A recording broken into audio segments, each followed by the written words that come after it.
Good morning to all of you.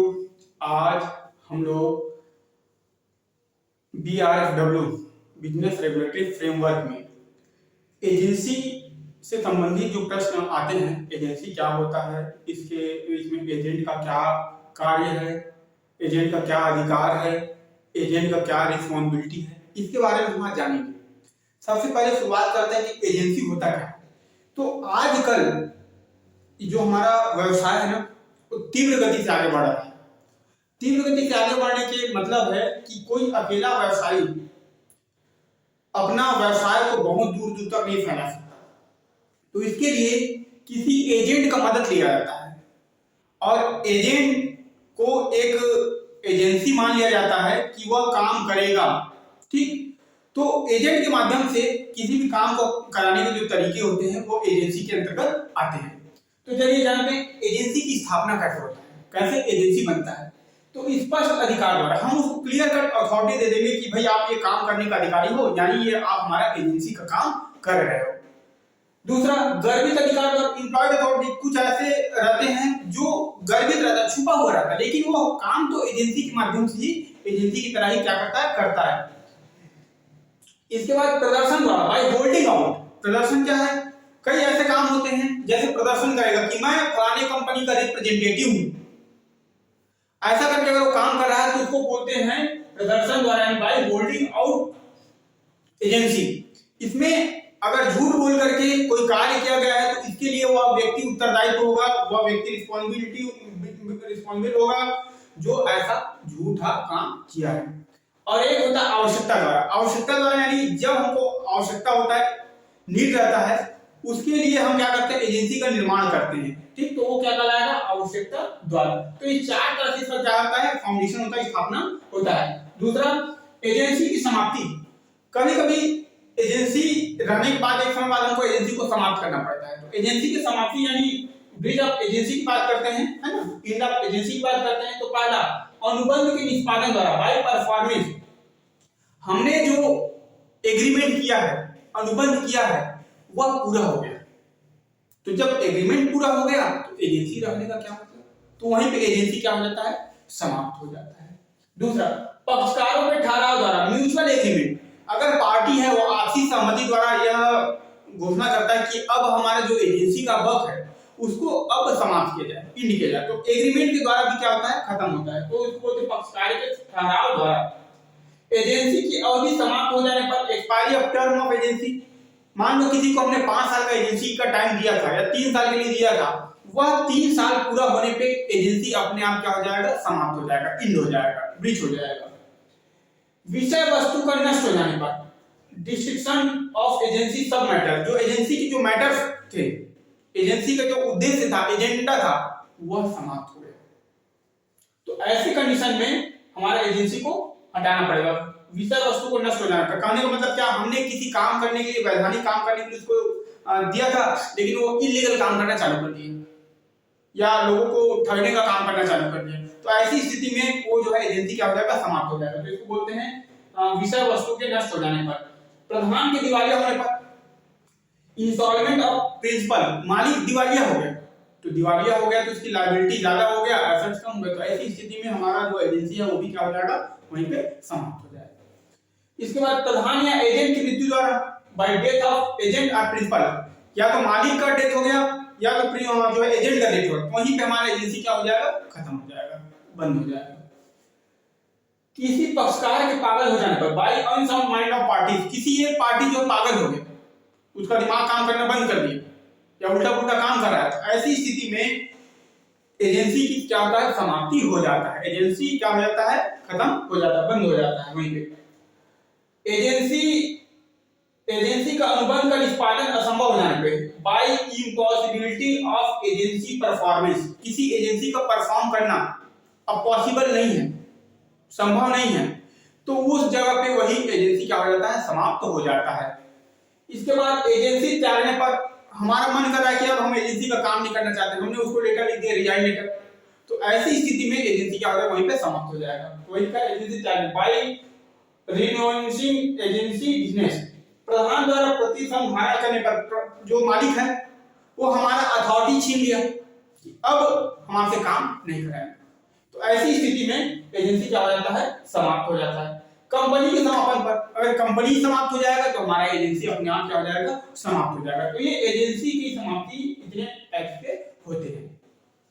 जब agent की बात करते हैं तो एजेंट बहुत तरीके के होते हैं। तो टाइप्स ऑफ एजेंट पढ़ लेते हैं। एजेंट क्या है, जो मालिक का काम को कमीशन के बेस पर करते हैं और उसको पेमेंट लेने के बाद वापस कर देते हैं, ठीक। तो ये एजेंट होता है। एजेंट का वर्गीकरण, क्लासिफिकेशन ऑफ एजेंट या टाइप ऑफ एजेंट की बात करते हैं। तो सबसे पहले सामान्य एजेंट। सामान्य एजेंट क्या होता है, जनरल एजेंट होते हैं जो जनरल टाइप का वर्क करते हैं, अपना कमीशन लेते हैं और साइड हो जाते हैं। दूसरा होता है विशिष्ट एजेंट, स्पेसिफिक एजेंट। किसी पर्टिकुलर काम को करने के लिए हम उसको क्या किए हैं, नियुक्त किए, एजेंट बनाए हैं, तो वो क्या कहलाएगा, स्पेसिफिक एजेंट या विशिष्ट एजेंट। अव्यापारिक agent, non commercial agent. Non commercial agent ऐसा एजेंट जिसका काम कॉमर्शियली नहीं होता बल्कि नॉन कॉमर्शियल होता है। जैसे किसी व्यक्ति की जो है पत्नी अपने पति की तरफ से कर रहा है तो वह काम क्या होगा, नॉन कॉमर्शियल के अंतर्गत आएगा। व्यापारिक एजेंट, जो व्यापारिक बिजनेस वर्क को करने के लिए जो एजेंट नियुक्त किए हैं वह कहलाएगा बिजनेस एजेंट या कॉमर्शियल एजेंट, व्यापारिक एजेंट।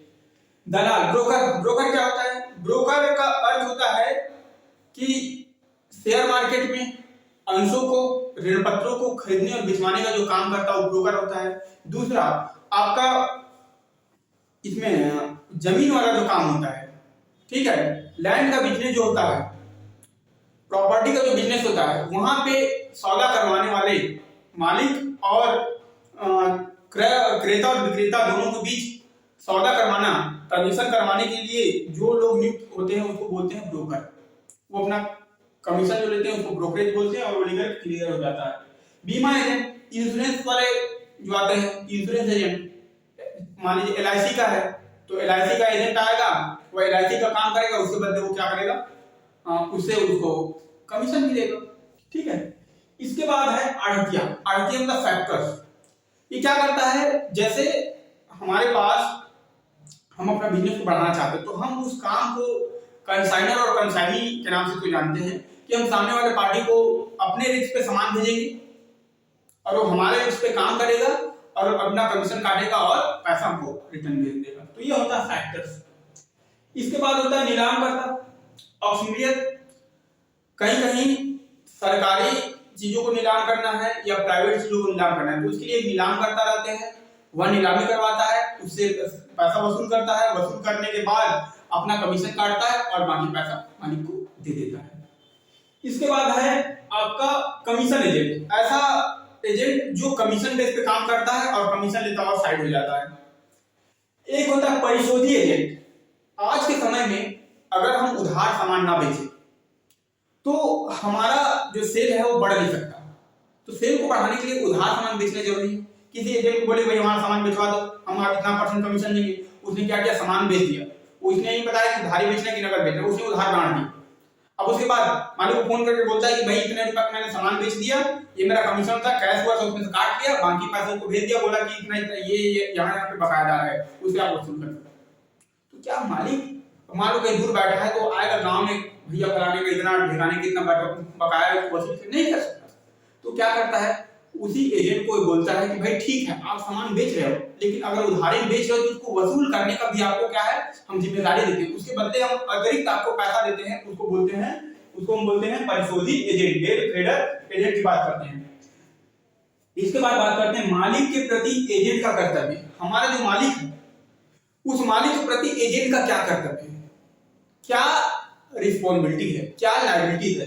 तो पहला, कार्य का निष्पादन करना। मालिक ने जो काम सौंपा है उस काम को सही ढंग से पूरा करना, परफॉर्म करना। दूसरा, आदेशानुसार व्यापार का संचालन। मालिक ने जैसा आदेश दिया है उसी आदेश के अनुसार, उसी ऑर्डर के अकॉर्डिंग हमको बिजनेस को रन कराना है, ऑपरेट कराना है, ठीक। तो ये चतुराई और परिश्रम से कार्य करना। वो अपने अंदर जो प्रैक्टिस है और जो मेहनती है उस मेहनत के साथ उसको काम करने का उसका कर्तव्य बनता है। हिसाब रखना और प्रस्तुत करना। कितने का सामान बेचे, कितने का सामान हमने लिया आपसे, क्या पैसा है, तो उसका हिसाब किताब को मेंटेन करना और उसको टाइम टाइम पे मालिक को दिखाना, ये इसकी जिम्मेदारी होता है। कठिनाई की दशा में मालिक को सूचना देना। कोई भी कठिनाई हो रहा है, कोई भी प्रॉब्लम्स हो रहे हैं, क्रिएट हो रहा है, तो उससे मालिक को जो हमारा प्रिंसिपल है उसको क्या करना पड़ेगा, बताना पड़ेगा कि भाई हमारे सामने ये समस्याएं हैं। अब वो उसके साथ को क्या करेगा, डिसीजन लेगा। इसके बाद मालिक को धन वापस करना। अगर मालिक से पैसा मिला है या सामान मिला है तो सामान को बेचने पर जो पैसा आ रहा है उस पैसे को क्या करना है, वापस करना है। निजी हिसाब में व्यवहार न करना। अपना निजी जो ट्रांजेक्शन हो रहा है उसको उसमें शामिल नहीं करने की बात बता रहा है। मृत पागल व्यक्ति की हितों की रक्षा करना। मान लीजिए मालिक का डेथ हो गया या दिवालिया हो गया, तो ऐसी स्थिति में इनका कर्तव्य बनता है कि उनके जो उत्तराधिकारी है, ठीक है, उसको हिसाब किताब देना, ये जिम्मेदारी बनता है। किसी दूसरे को अपना अधिकार न सौंपना। अब मान लीजिए मैं काम, मेरे को एजेंट नियुक्ति है, अब मैं अपना काम किसी और को सौंप दूं, तो ऐसा करना मना है कि हम अपने अधिकारों को किसी दूसरे को नहीं सौंप सकते। मालिक का माल पर विपरीत अधिकार नहीं। मालिक का सामान को अपना सामान नहीं बताना है। ये इसके कुछ कर्तव्य है, मालिक के प्रति एजेंट का कर्तव्य। उसके बाद इसके साथ साथ जब कर्तव्य है तो कुछ अधिकार भी मिलेगा। तो अधिकार क्या है, तो प्राप्य धन रोक कर रखने का अधिकार। अगर हम हमारा मालिक के प्रति कुछ बकाया है, हमारा कमीशन नहीं दे रहा है, कुछ और हो रहा है, तो उतना पैसा हम रोक कर रख सकते हैं, उसके सामान को रोक करके हम रख सकते हैं। पारिश्रमिक पाने का अधिकार, उसको रेम्युनरेशन पाने का अधिकार है कि हमने काम किया, हमको रेम्युनरेशन चाहिए, तो उसको देना पड़ेगा। गणनाधिकार, राइट टू लीव की बात करते हैं। यहाँ पे क्या होता है, कुछ व्यय होता है, कुछ खर्चे हुए हैं जो हमने मालिक की तरफ से किया है, तो जब तक वो पैसा हमको नहीं देता तब तक हम उसके सामान को लौटाएंगे नहीं, तो इसको बोलते हैं गणनाधिकार बोलते हैं। क्षतिपूर्ति का अधिकार, अगर किसी कारणवश कंपनी की तरफ से, मालिक की तरफ से कोई नुकसान हुआ है और हमको उसको भरपाई करवाना है, तो ये हमारा अधिकार है कि हम उसे भरपाई करवा सकते हैं। और एजेंसी समाप्ति पर क्षतिपूर्ति, अगर समय से पहले यदि हम उसकी एजेंसी को समाप्त करने की बात करते हैं तो वो क्षतिपूर्ति के रूप में प्राप्त कर सकता है। ठीक है, तो ये आपका पूरा एजेंसी के बारे में बात करता है। क्वेश्चन इस बार जो क्वेश्चन बन रहा है, क्वेश्चन क्या बन रहा है कि एजेंसी की परिभाषा दीजिए ना, डिफाइंड एजेंसी। और इसमें दूसरा इसमें बोला है एजेंट का, ये यहाँ पे बोलेगा कि मालिक के प्रति एजेंट का कर्तव्य, responsibility of agent toward principal, और अधिकार बोलना है कि उसका क्या राइट्स है, एजेंट्स का क्या क्या राइट्स है। तो ये प्रश्न आपको बनते हैं, तो इसको बहुत अच्छे से देखिए, अच्छे से समझिए। ठीक है, धन्यवाद।